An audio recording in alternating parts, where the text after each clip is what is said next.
할렐루야. 행복하십니까? 한 주간 하나님의 은혜 가운데 지내고 이렇게 매주 하나님의 존전에 나와서 예배할 수 있다는 것이 얼마나 행복한 일인지 모릅니다. 여러분 다 저를 바라보고 계시는데 고개를 살짝 더 들어서 십자가를 한번 보십시오. 그리고 여러분 앞뒤 좌우에 계신 우리 성도들 한번 바라보십시오. 왜 안 보세요? 앞뒤 좌우에 계신 우리 성도님들 슬쩍 아무 얘기도 하지 마시고 그냥 슬쩍 한번 보세요. 우리가 행복한 이유인 줄 믿습니다. 이것이 행복이라고 세상은 알 수 없는 하나님 선물. 이것이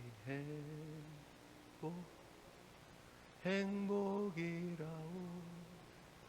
하나님의 자녀로 살아가는 것, 이것이 행복이라오. 아멘이시죠? 여러분 좀 크게 불러줄 줄 알고 작게 불렀는데 안 따라 불러주시면 하여튼 이것이 행복입니다. 여러분 여기에 있습니다. 여기에 증거들이 있습니다. 늘 그 은혜 가운데 행복한 믿음의 길 잘 걸어가시는 우리 믿음의 권속들 되시기를 주님의 이름으로 축복합니다. 여러분 아침에 일어나시면 루틴이 어떻습니까? 아침에 일어나시면 제일 먼저 어떤 일을 하세요? 어떤 분은 일어나자마자 물을 한 잔씩 드시는 분 계시고, 어떤 분은 일어나시면 스트레칭을 하시는 분이 계시고, 또 어떤 분은 뉴스를 이렇게 확인하시는 분도 계시리라고 생각을 합니다. 어떤 한 분이 계셨어요. 아침마다 눈을 뜨면 스마트폰을 가지고 계속해서 뉴스를 업데이트를 하시는 분이 계세요. 오늘은 무슨 일이 있나? 한국에 무슨 일이 있나? 미국에 무슨 일이 있나? 세계에 무슨 일이 있나? 계속해서 뉴스를 확인하시는 분이 계셨어요. 그런데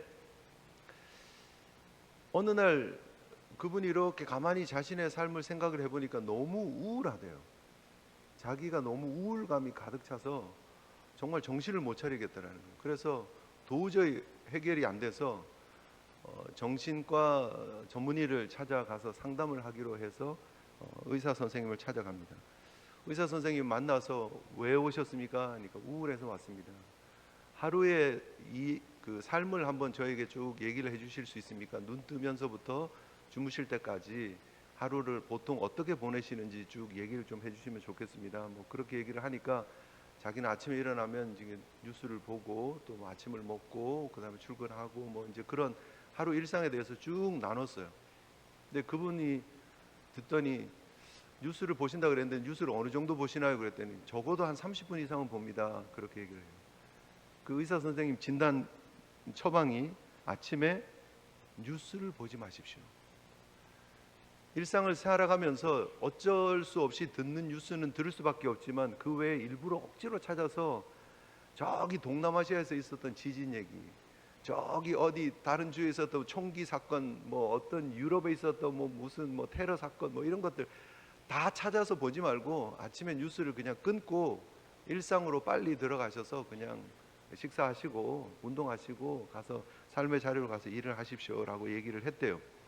그래서 그분이 뉴스를 안 보기 시작했고 시간이 조금 지나면 지날수록 우울감이 점점 사라지더래요. 이것저것 신경 안 쓰고 뉴스를 안 보니까 점점 마음이 괜찮아지더래요. 그래서 이제 우울증 다 극복했나? 라고 생각했는데 시간이 지나면 지날수록 우울감은 사라졌는데 불안감이 다시 자리를 이렇게 막 차지를 하더래요. 그래서 내가 왜 이렇게 불안하지? 하다가 그 선생님이 굉장히 정말 이렇게 묘한, 그러니까 용한 선생님인 것 같아서 가서 그 선생님에게 도움을 또 청해야 되겠다 해서 이제 찾아간 거예요. 의사 선생님이 왜 또 오셨어요? 불안하세요? 우울하세요? 이제 묻는 거죠. 혹시 뉴스 또 보시는 건 아닙니까? 그랬더니 아닙니다. 뉴스 안 봅니다. 아침에는. 그런데 왜 불안하십니까? 그랬더니 그분 하시는 얘기가 제가 모르는 사이에 또 무슨 일이 벌어질까 그게 염려가 되고 불안하다라는 거예요. 내가 파악이 안 돼 있는데 내가 모르고 있는데 무슨 일이 막 벌어질 것 같아서 불안하더라는 거예요. 현대를 살아가고 있는 우리의 모습 아닐까 생각됩니다. 정보가 너무 많아도 불안하고, 정보가 너무 없어도 불안하고, 그죠? 알면 알아서 병, 모르면 몰라서 병. 사실 현대 삶을 살아가는 많은 분들이 안정과 평안을 누리기가 굉장히 힘든 사회를, 우리가 세상을 살아가고 있습니다. 오늘 본문은 바로 이런 우리들에게, 바로 이런 현대인들에게 강력한 메시지를 주고 있습니다. 지난 시간에 이어서 우리 계속해서 감남산 강화라고 불리는 누가복음 21장 5절부터 38절의 말씀을 쭉 살펴보고 있는데요. 그 중에 20절부터 28절의 말씀을 우리가 오늘 살펴보게 되는데요. 주님께서 결론적으로 뭐라고 말씀하고 계시느냐 하면, 이런 마지막 때의 징조가 나타나게 되면, 예루살렘이 무너지는 그런 상황이 오고 주님의 재림의 때에 징조가 나타나더라도 기절초풍하지 말라는 거예요. 쉽게 말하면 결론적으로 두려워하지 말라는 거예요. 염려하지 말라는 거예요. 그러면서 28절에 뭐라고 말씀하시느냐 하면, 이런 일이 되기를 시작하면 일어나서 머리를 들라고 말하고 있는 거예요. 일어나라, 그리고 고개를 들라라고 말을 하고 있습니다. 왜냐하면 속량이 가까웠기 때문에. 속량이 가까웠다는, 조금 이따가 설명하기로 하고, 여러분 그것이 우리가 고개를 들어야 될 이유입니다. 우리가 기뻐하고 소망 가운데 담대하게 걸어가야 할 이유가 여기에 있다라는 것이죠. 왜요? 주님께서 그렇게 명령하고 계시기 때문에. 우리의 정체성을 분명히 깨닫고 주님의 명령 따라서 일어나 고개를 드시고 전진하시는 주의 백성들 되시기를 주님 이름으로 축복합니다. 분명히 오늘 성경은 이렇게 얘기합니다. 20절부터 24절에 예수님께서 예언하신 말씀이 이루어질 것이다 라고 말하고 있습니다. 예수님 무엇을 예언하고 있습니까? 예루살렘 군대가 이 예루살렘 성을 에워싸는 일이 벌어질 것이다 라고, 예루살렘 멸망에 대해서 예수님께서 말씀하시죠. 지난주에도 제가 잠깐 AD 70년에 예루살렘이 멸망할 것이고 돌 하나도 돌 위에 남기지 않고 그들이 막 금을 긁어가느라고 돌을 막 다 뒤지면서 성전이 파괴되어질 것이다 라는 것이 이루어졌다라고 간단하게 말씀을 드렸는데, 조금 더 추가를 하자면 이렇습니다. AD 66년에 유대인들이 로마의 봉기를 일으킵니다. 로마를 이렇게 거부하는 그런 민중 봉기가 일어나요. 그래서 당시에 로마의 황제가 네로였는데, 네로가 베스파시아누스 장군을 보내요, 유대로. 그래서 그때의 진압을 1차 해요. 그리고 나서 나중에 베스파시안이 황제가 되고 나서 그의 아들 티토 장군을 보내서 예루살렘 성을 에워싸는 일이 벌어지는 거예요. 그게 AD 70년이에요. 얼마 동안 에워싸느냐면 한두 달도 아니고 5개월에 걸쳐서 예루살렘 성을 에워싸고 있는 거예요. 고사시켜버린 거죠. 성을 들어가지도 나가지도 못하게 하고, 안에 있는 사람들은 식량이 다 떨어지게 하고 굶어 죽게 하는 거죠. 그래서 정말 비참한 일이 벌어집니다. 그러니까 사람은 인육을 먹을 수밖에 없는 그런 상황이 되어지는 비참한 모습이 나타나게 되죠. 요세푸스의 기록에 의하면 5개월 동안 이 포위가 되었었는데, 그 안에서 정말 많은 사람이 죽었는데 110만 명이 죽었다라고 해요. 110만 명이 죽었다. 그리고 성이 무너지고 나서 포로로 잡혀가는데 9만 7천 명이 포로로 잡혀갔다라고 기록하고 있습니다. 그리고 지난주 말씀드렸던 것처럼 예루살렘 성전은 완전히 불타고 파괴되어져 버리죠. 예수님께서 예언하신 그대로 예루살렘 군대가 에워싸고 있으면 멸망이 가까운 줄 알아라 그랬는데, 그 말씀 그대로 실제로 무너져 버리고 멸망했다라는 것이죠. 22절에 보면 이 날들은 기록된 모든 것을 이루는 징벌의 날이다. 기록된 것이 이루어지는, 성취되어지는 날이다라고 분명히 말씀하고 있는 것입니다. 여러분, 바로 이것이 하나님의 약속의 성취의 분명한 모습이다라는 것이죠. 예수님께서 하신 말씀은 그저 되기도 하고 안 되기도 하고 찬스에 의해서, 확률에 의해서 이루어지는 일이 아니다라는 거예요. 예수님께서 우리에게 주신 말씀은 반드시 성취되어진다라는 사실을 여러분 기억하셔야 됩니다. 예수님께서 지금 십자가를 지시기 전에 예루살렘이 무너질 것이다 라고 예언하셨고, 그리고 예수님께서 재림에 대해서 예언을 하고 계시는 장면입니다. 25절부터 28절의 말씀이 바로 예수님이 다시 오실 재림의 때에 대한 말씀을 주고 계시는 거예요. 그런데 예수님께서 말씀하신 그대로 예루살렘이 실제로 AD 70년에 예수님 말씀하신 그 모습대로 멸망했어요. 이게 사실이에요. 그러면 예수님의 재림이 찬스에 의한 것일까요? 확률에 의한 것일까요? 아니면 반드시 이루어지는 것일까요? 반드시 이루어진다는 거예요. 그래서 오늘 말씀을 통해서 우리가 분명히 기억해야 될 것은 하나님의 말씀은 반드시 성취되어진다는 거예요. 하나님께서 우리에게 말씀을 통해서 약속하신 그 약속은 반드시 성취되어지는 약속이다라는 사실 우리가 기억해야 합니다. 내가 당시에 예루살렘이 무너지지 않을 것이라고 그들은 확신하고 있었고, 그들이 있는 예루살렘은 안전지대라고 생각을 하고 있었지만 결국은 무너지고 말았다는 거예요. 여러분, 우리가 하나님의 선민이라고 하는 생각들 때문에 우리의 예루살렘, 우리의 안전지대는 분명할 거야 라고 생각하고 있는 것 자체를 다시 한번 좀 돌아보며 점검할 필요가 있다라는 것이죠. 실제로 그들이 선민인 것은 맞았지만 그들이 하나님이 주시는 복과 화에 대해서 제대로 알지 못했어요. 신명기 30장 15절부터 20절에 보면 생명의 복과 사망의 화에 대해서 말씀하고 있습니다. 보라, 내가 오늘 생명과 복과 사망과 화를 내 앞에 두었나니 곧 내가 오늘 내게 명령하여 내 하나님 여호와를 사랑하고 그 모든 길로 행하며 그의 명령과 규례와 법도를 지키라 하는 것이라. 그리하면 내가 생존하며 번성할 것이요 또 내 하나님 여호와께서 내가 가서 차지할 땅에서 내게 복을 주실 것이다. 그런데 그렇지 않으면 어떻다고요? 화가 임할 것이다.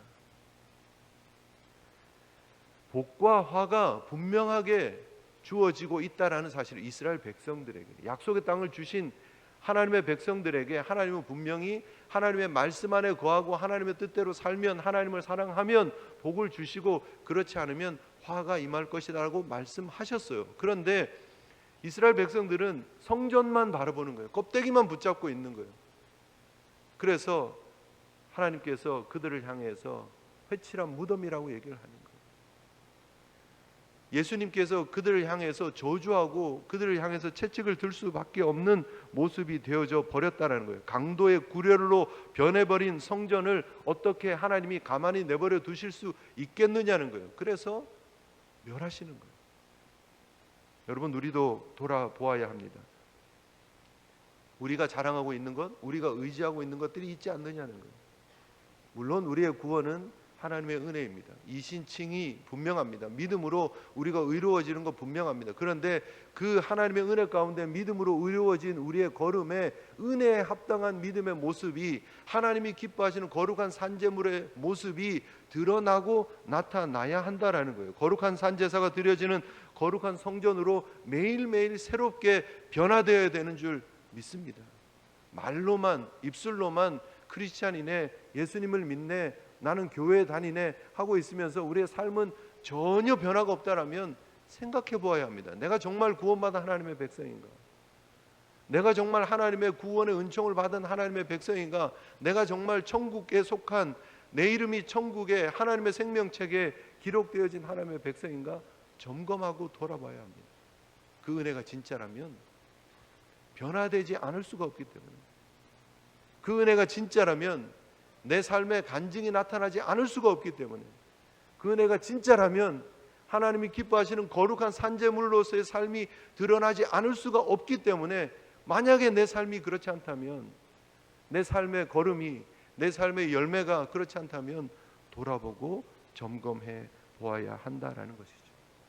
사랑하는 성도 여러분, 하나님의 은혜에 합당한 믿음의 길을 잘 걸어갈 수 있는, 눈에 보이는 외형적인 것이 아니라 우리의 내면에, 우리의 중심에 우리와 함께 거하시는 예수님, 우리 가운데 역사하시는 성령님 의지하시고 하나님의 사람으로 믿음의 길을 잘 걸어가시는 저와 여러분들 되시기를 주님 이름으로 축복합니다. 분명히 성경은 말하고 있습니다. 하나님의 말씀은 이루어진다. 심판의 예언이 그대로 이루어졌습니다. 그렇다면 구원의 약속도 분명히 이루어질 것이라는 것이죠.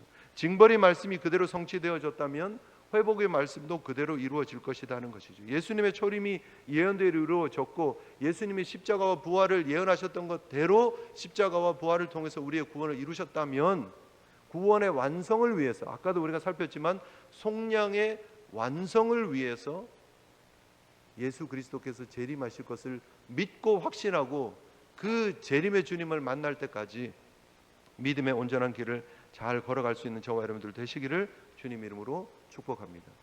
동시에 오늘 본문은 이 두 파트로 나눠져 있는데요, 20절부터 24절이 예루살렘 멸망에 대한 내용이라면 25절부터 28절은 예수님의 재림에 대한 내용입니다. 예수님이 재림하실 때 어떤 증상들이, 어떤 현상들이 나타난다고 말하고 있느냐 하면 1월 성신의 징조가 있겠다. 땅에서는 민족들이 바다와 파도의 성난 소리로 인해서 혼란 중에 곤고할 것이고 사람들이 장차 벌어질 일들 때문에 쉽게 말하면 기절초풍할 것이다, 이런 말이에요. 그런 일들이 나타나겠다. 1월 성신의 징조들이 나타난다는 거예요. 사실 구약 예언서에 하나님의 역사적 심판을 묘사할 때 이런 모습들이 있습니다. 이사야 13장 10절, 이사야 34장 4절, 에스겔 32장 7절 8절, 요엘서 2장 10절에 보면 하늘이 흔들리는 그런 하나님이 만드신 자연 질서들이 막 흔들리고 요동치는 일들이 벌어질 것이라고 예언하고 있다라는 거예요. 그리고 예수님께서는 그 주님의 재림 때에 이 일이 있을 것이라고 확신시켜주고 계시는 거예요. 그런 일들이 분명히 벌어질 것입니다. 그리고 예수님은 오늘 성경에서 말하고 있는 것처럼 사람들이 무서워하고 기절초풍하고 있는 그런 상황 가운데에서 예수님께서 인자가 구름을 타고 능력과 큰 영광으로 오실 것이다. 구름을 탔다라는 것은 뭐죠? 하나님의 임재와 영광을 상징하는 모습이에요. 사람들이 다 보고 알 수 있을 모습으로 주님께서 재림하신다라는 거예요.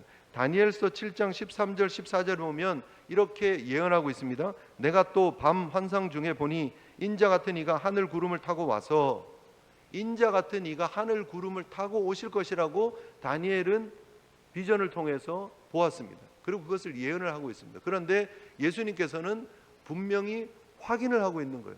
다니엘이 예언을 통해서 본 모습, 그것이 예언이라면 예수님께서는 이게 분명히 이루어질 것이라고 다시 한번 도장을 쾅 찍고 있는 사건이죠. 27절에 그때에 사람들이 인자가 구름을 타고 능력과 큰 영광으로 오실 것을 볼 것이다 라고 얘기를 하고 있는 것이죠. 모든 사람들이 보도록, 동에서 서로 번쩍이는 것처럼 모든 사람들이 재림 예수 그리스도를 보고 아는 그런 주님의 재림의 때가 있을 것이다 라는 사실을 기억하시면 됩니다. 이거 굉장히 중요한 포인트입니다. 왜요? 지금 이 땅에, 특별히 한국에 재림 예수들이 너무 많다라는 거예요. 그들이 주장하는 게 뭐예요? 조용히 왔다는 거예요. 비밀리에 왔다는 거예요. 그런 일은 없습니다. 성경에 그렇게 얘기를 하고 있지 않습니다. 모두가 다 알도록, 우리 예수 믿는 모든 사람들이 다 알도록 주님께서는 오실 것입니다. 염려하지 마시고, 이곳에 재림 예수가 있다, 저곳에 재림 예수가 있다, 이곳에 헌금해라, 저곳에 헌금해라, 흔들리지 마시고 믿음의 온전한 걸음, 잘 말씀 안에, 성경 안에서 걸어가시는 저와 여러분들 되시기를 주님 이름으로 축복합니다.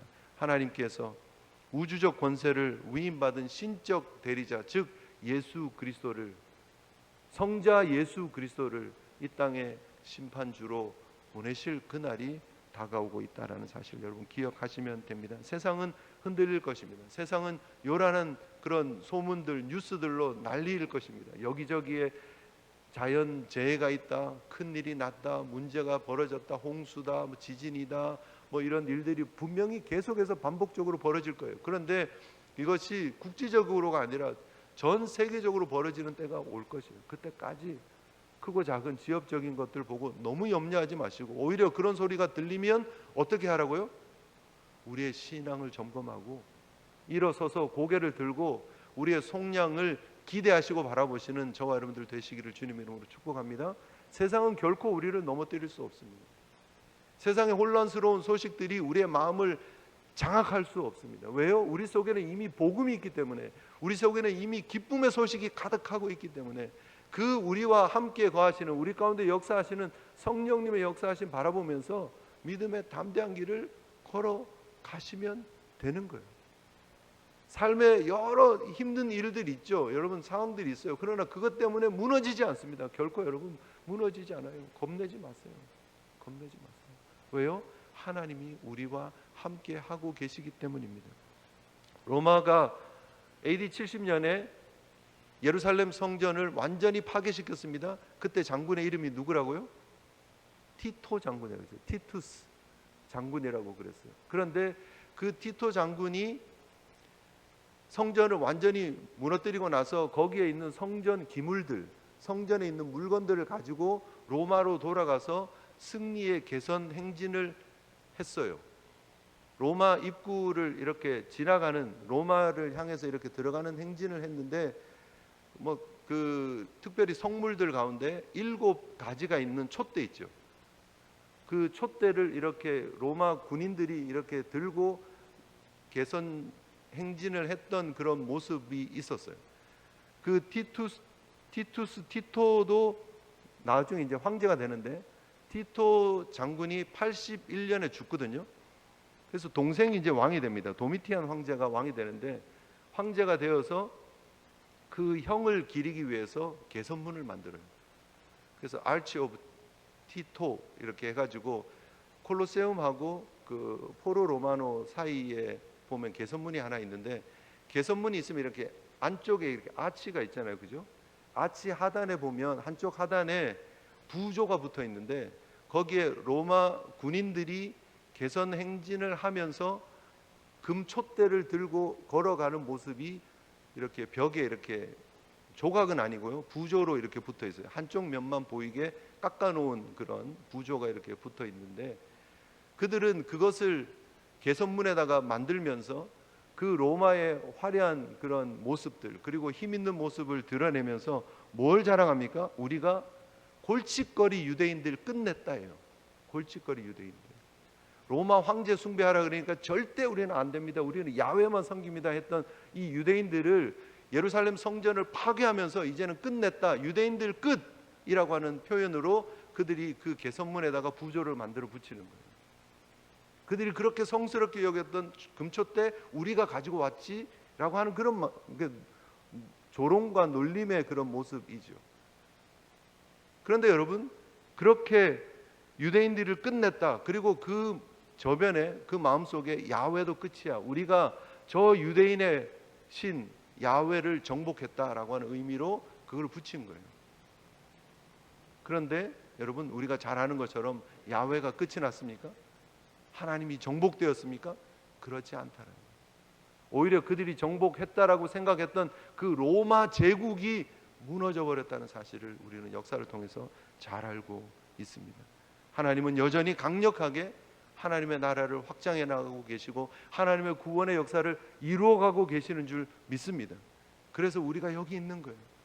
하나님은 결코 정복되지 않으시는 분이시라는 거예요. 그래서 여러분, 세상에서 들려오는 흉흉한 소식들에 흔들릴 필요가 없다는 거예요. 마음 졸일 필요가 없다는 거예요. 불안해할 필요가 없다는 거예요. 염려할 필요가 없다는 거예요. 하나님께서 우리에게 주시는, 예수 그리스도 안에 우리에게 주시는 진정한 평화, 샬롬 붙잡고 믿음으로 나가시는 저와 여러분들 되시기를 주님 이름으로 축복합니다. 그래서 예수님이 이렇게 말씀하시는 거예요. 그런 때가 정말 가까워오면 이런 일들이 벌어질 것이다. 그때에 사람들이 인자가 구름 타고 능력과 큰 영광으로 오는 것을 보게 될 것이다. 이런 일이 시작되거든 일어나 머리를 들어라, 고개를 들어라, 너희의 속량이 가까웠다라고 얘기를 하는 거예요. 일어서라는 것은 뭐예요? 움츠린 자세에서 담대하게 분연히 일어서라는 거예요. 예수님께서 가늠한 여인 앞에서 요한복음 8장 10절에 예수께서 일어나사 여자 외에 아무도 없는 것을 보시고 라고 할 때 일어나사라고 하는 표현이 사용되어지는 거예요. 가늠한 여인을 데려다 놓고 사람들이 돌로 치려고 할 때 너희 중에 죄 없는 자가 먼저 돌로 치라고 말씀하시고 예수님 바닥에 글을 쓰고 계시다가 한두 사람씩 다 사라지고 난 이후에 예수님이 일어나시는 그 모습, 여러분, 그 일어나는 모습을, 분연히 떨치고 일어나는 그 모습을 하나님은 우리에게 원하신다는 거예요. 재림의 때를 살아가고 있는 하나님의 백성들에게 움츠러들지 말라고, 일어서라고 말씀하고 계시는 것을 기억하시는 저와 여러분들 되었으면 좋겠습니다. 그리고 여러분, 고개를 드십시오. 땅을 쳐다보면서, 아래를 쳐다보면서 거북 증후군 있는 사람처럼 이렇게 숙이고 살지 마시라는 거예요. 위축된 모습으로 살지 말라는 거예요. 고개를 드십시오. 당당하게 하나님의 사람으로, 하나님께서 우리를 위해서 준비하신 새하늘과 새 땅 바라보며 믿음의 담대함으로 걸어가시는 저와 여러분들 되시기를 주님 이름으로 축복합니다. 고개를 드셔야 돼요. 그래야 어깨가 펴지는 거예요. 그래야 우리가 당당해지는 거예요. 그래야 키도 커 보이고, 여러분, 사람이 멋져 보이는 거예요. 예수 믿는 사람들이 좀 당당하게 멋지게 세상 앞에 그렇게 비춰져야 돼요. 겸손하기는 해야 되지만, 그러나 우리가 위축되고 이렇게 막 소극적이게 그렇게 살 필요 없다는 거예요. 어깨도 펴시고 당당하시고, 여러분 얼굴에 만면의 미소를 가지시고 당당하게 나아갈 수 있는 저와 여러분들 되시기를 주님 이름으로 축복합니다. 왜냐하면 우리는 이미 속량의 은혜를 입은 사람이에요. 오늘 성경은 너희 속량이 가까우니라 라고 말하고 있지만, 이 속량이라고 하는 것은 이미 여러 번 설명드렸습니다. 대가를 치르고 포로를 해방한다, 이런 말이에요. 옛날에 노예들이 있었잖아요. 노예들이 노예시장에 이렇게 쭉 있어요. 그러면 그 노예에 해당하는 가격표가 있을 거 아니에요. 그 가격을 예를 들면 뭐 2달란트, 그러면 2달란트를 누가 지나가다가 그 사람을 위해서 2달란트를 내고 그 사람의 노예 문서를 받고 노예 문서를 찍고 그 사람에게 채웠던 착고를 풀고 이젠 당신은 자유인입니다 라고 할 때, 그게 속량하는 거예요. 돈 주고 사서 자유롭게 해주었다는 거예요. 그런데 그 속량의 은혜가 어떻게 우리에게 주어지는가? 예수 그리스도께서 우리의 모든 죄를 짊어지시고 십자가를 지시고 돌아가셨다가 3일 만에 부활하심으로 예수 그리스도를 우리의 속량의 대가로 주시면서 우리를 건져주시고 우리를 자유롭게 하신 줄 믿으시기를 바랍니다. 그게 속량의 은혜예요. 그런데 그것이 이미 이루어졌다는 거예요. 그런데 이미 이루어진 그 은혜가 아직 완성되어지는 않은 거예요. 물론 이미 이루어진 은혜가 부족하다는 건 아니에요. 이것이 이미, 그러나 아직이라고 하는 표현을 통해서 우리가 계속해서 공부했던 내용이에요. 성경 공부를 통해서 늘 반복해서 표현하고 있죠. 이미 이루어졌습니다. 그런데 아직 우리는 과정에 있는 믿음의 길을 걷는 거예요. 그래서 우리가 점점 더 온전해지기 위해서, 점점 더 거룩해지기 위해서 이 신앙의 여정을 걸어가는 거예요. 근데 우리는 언제 완전해지는가? 재림 예수 그리스도 앞에 서는 그날 우리는 완전해지는 줄 믿습니다. 주님이 재림하실 때 우리가 먼저 주님 앞에 서든지, 아니면 주님의 재림의 때가 와서 세상의 심판의 날이 오든지, 둘 중에 하나, 세상의 마지막 날이 오면, 종말의 때가 오면 우리는 그때에 우리의 속량이 완성되어지는 거예요. 그래서 여러분, 세상에 여러 이상한 난리의 소문들이 막 나면 어떻게 해야 돼요? 기절초풍할 일이 아니라 오히려 소망 가운데, 믿음 가운데, 확신 가운데 걸어가면 되는 거예요. 우리 주님 오시는구나, 주님 앞에 서면 우리의 속량이 완성되어지는구나 라고 하는 확신 가운데 걸어가시면 되는 거예요. 염려할 일이 있나요, 없나요? 없다라는 거예요. 그래서 여러분, 염려하지 마십시오. 걱정하지 마십시오. 하나님 앞에 맡기시고 속량의 완성을 향해서 담대하게 걸어가시는 저와 여러분들 되시기를 주님 이름으로 축복합니다. 왜 우리가 고개를 들어야 되는가? 속량이 보장되어 있기 때문에, 그 속량을 허락하시는 하나님이 존재하고 있기 때문에. 아멘이시죠? 담대하게 고개 들고 전진하시는 저와 여러분들 되어야 될 줄 믿습니다. 왜 우리가 고개 들고 전진해야 되는가? 두 번째는 사람들이 봐요. 세상 사람들이 우리를 본다니까요. 우리가 속량 얻었네, 구원 얻었네, 우리 천국 가네, 그러면서 우리는 찌그러져 있고 고개 숙이고 있고 막 얼굴에 온갖 근심 걱정하고 있고 이러면 세상이 뭐라 그러겠어요? 아니 뭐 천국 간다며, 구원 받았다며, 얼굴 표정이 왜 그래? 라고 할 거 아니에요, 여러분. 세상 앞에 우리는 뭐라고요? 전도지예요. 세상이 우리를 보고 하나님의 역사하심을 보는 거예요. 세상이 우리를 보고 하나님의 존재에 대해서 깨닫게 되는 거예요. 그래서 여러분, 얼굴 전도지를 쫙 펴시고 담대하게, 행복하게 고개 펴고 하늘 바라보면서 믿음으로 나아가시는 저와 여러분들 되시기를 주님 이름으로 축복합니다. 왜 우리가 고개를 들어야 됩니까? 결국 이 땅이 아니라, 여러분 우리 뉴욕에 이렇게 뉴요커들 걸어가는 거 보십시오. 얼굴 인상 확 구겨져 있고 굉장히 너무 투 시리어스, 그죠? 너무 시리어스 하잖아요. 그리고 막 바닥만 보고 가요. 아마 개똥 피하려고 그러는 것 같기도 한데, 바닥만 봐요. 바닥 보고 막 이렇게 개똥 한두 번 실수로 밟을 수도 있겠지만, 여러분 고개를 들고 어깨를 펴고 당당하게 믿음의 걸음 걸어가시는 주의 종들 되시기를 주님 이름으로 축복합니다. 2012년 10월 말에 허리케인이 있었습니다. 굉장히 뉴욕, 뉴저지를 강타했습니다. 이름이 뭐죠? 오우, 기억력이 대단하십니다. 샌디가 해안가 롱아일랜드 쪽으로 또 뉴저지 그 해안 쪽으로 해서 굉장히 강하게 쳤죠. 뉴저지 오션 그로브라고 하는 곳이 있습니다. 오션 그로브. 거기에 1869년 감리교 목사님들이 세워놓은 이런 거룩한 땅 같은 그런 곳이 있어요. 그래서 모여서 신앙 이렇게 생활도 하고 이렇게 휴양도 하고 하는 그런 곳이 있어요. God's Square Mile이라고, 1마일 1마일로 해가지고 이렇게, 스퀘어 마일 무슨 말인지 알죠, 그죠? 이렇게 그 1마일이면 굉장히 멀잖아요, 크잖아요. 그 땅 안에 이렇게 하나님의 동산 같이 이렇게 모여서 사는 곳이 있어요. 해안 쪽으로 저쪽 있습니다. 오션 그로브 쪽으로. 그런데 거기에 지금도 오션 그로브 캠프 미팅 어소시에이션이라고 하는 그 단체가 여전히 그 마일 스퀘어 땅을 가지고 있어요. 소유주예요. 그리고 사람들이 거기 집을 짓고 사는데 어떻게 하느냐면 99년 땅을 임대를 해가지고 건물을 짓고 사는 거예요. 무슨 말인지 아시겠죠? 어떤 형태인지. 그랬는데 샌디가 왔으니 얼마나 참 난리였겠어요. 보드워크는 다 무너지고 집들은 다 무너지고 물은 차고 막 정말 힘들고 어려운 상황이었어요. 그런데 여러 매체에서 기자들이 와서 인터뷰를 합니다. 예수 믿는 사람들이니까 그들은 뭐라고 얘기를 하나 하고 이제 들었던 거예요. 여러 인터뷰들이 있는데 그 중에 한 3개만 소개를 하자면 이렇습니다. The storm took my house, but it didn't take my God. 스톰이, 폭풍이 집을 가져갔지만 나의 하나님을 가져가지는 않았습니다 라고 얘기를 하는 거예요. 인터뷰 기자들 앞에서. We lost stuff, but we didn't lose our faith. 우리는 많은 물건들을 잃어버렸습니다. 그런데 우리는 믿음을 잃지 않았습니다 라고 고백하는 거예요. I have my life, I have my family, and I have my faith. That's all I need to rebuild.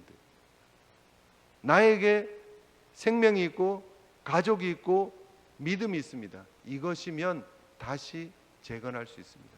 다시 일어설 수 있습니다. 반응이 없으십니다. 아멘 아니십니까? 아멘 아니십니까? 여러분, 우리가 가지고 있는, 우리가 소유하고 있는 것이 무엇인지를 알고 어떤 상황 속에서라도, 샌디 같은 그런 폭풍 속에서라도 일어서서 다시 주님의 영광을 위해서 전진할 수 있는 우리 믿음의 권속들 되시기를 주님의 이름으로 축복합니다. 계속해서 끊임없는 폭풍들이 오고 갑니다. 우리의 인생을 괴롭히는 일들이 오고 갑니다. 힘들 때도 있죠. 어려울 때도 있죠. 힘들면 힘드는 대로 버티십시오. 어려우면 어려운 대로 버티십시오. 낙심하지 말고 포기하지 말고 좌절하지 말고 염려하지 말고 버티십시오.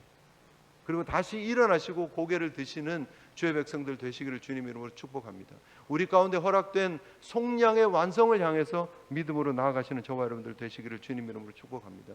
조나단 에드워드의 신앙 감정론 Religious Affection에 대해서 지난번에 말씀드린 적이 있죠. 결국 우리가 드러내야 될 신앙의 표지가 있다라는 거예요. 우리가 나타내야 될 신앙의 표식이 있다라는 거예요. 그 중에 5번째 지난번에 말씀드렸는데 진리에 대한 깊은 확신이 있어야 됩니다. 진리에 대한 깊은 확신이 있어야 된다는 거예요. 인간의 설득이 아니라 성령의 조명으로, 말씀의 조명으로 우리에게 주신 진리가 있다면 그거 붙잡고 살아가는 확신이 있어야 된다는 거예요. 흔들리면 안 된다는 거예요. 세상이 어떻더라도 여러분 흔들림 없이 진리의 확신 가운데 거하시는 저와 여러분들 되시기를 주님 이름으로 축복합니다. 그리고 12번째, 기독교적인 실천이 우리의 신앙의 표지라는 거예요. 표식이라는 거예요. 가장 중요한 표지입니다. 삶의 순종과 행위로 우리의 신앙을 드러내는 거예요. 진짜 진리를 붙잡고 산다면, 진짜 속량을 믿고 산다면 믿음 안에 담대하게 고개 들고 전진하시는 저와 여러분들 되시기를 주님 이름으로 축복합니다. 흔들리지 말자고요. 상황 때문에 낙심하지 말자고요. 여러 상황 가운데서도 여전히 일하고 계시는 하나님 바라보시면서 믿음으로 나아가시는 저와 여러분들 되시기를 주님 이름으로 축복합니다. 여러분, 우리 이제 찬양으로 함께 나아가겠는데요, 하나님 앞에 우리의 신앙의 고백을 함께 담아서 찬양했으면 좋겠습니다. 상황이 아니라 고개 들어 주님 바라보겠습니다. 주님께서 우리에게 허락하신 속량 의지하며 확신하며 믿음으로 걸어가는 저희들 되기를 소원합니다. 우리 하나님의 사랑을 기억하면서 주만 바라볼지라 우리 함께 찬양했으면 좋겠습니다.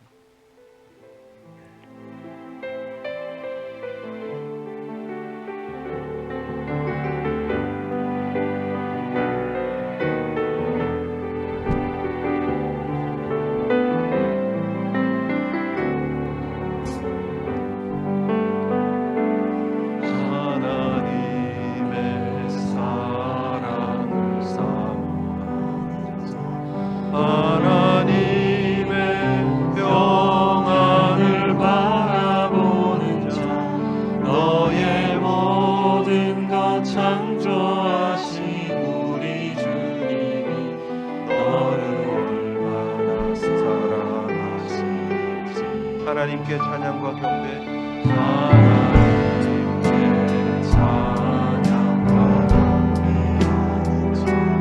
하나님의 선하심을 닮아가는 자, 너의 모든 것 창조하신 우리 주님, 너를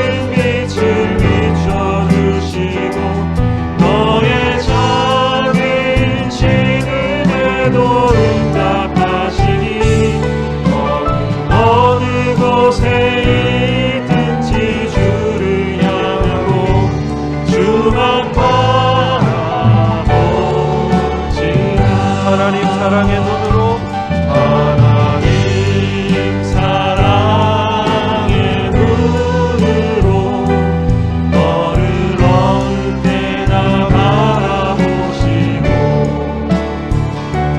하나님인 참 귀로서 언제나 너에게 기울이시니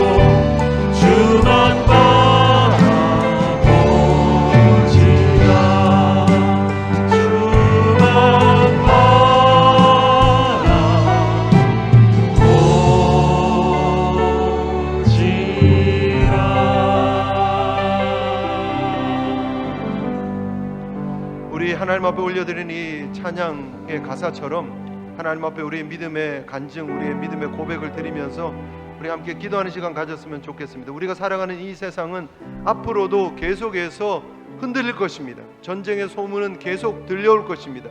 경제 불안정하다는 얘기는 계속 들려올 것입니다. 자연재해 계속 될 것입니다.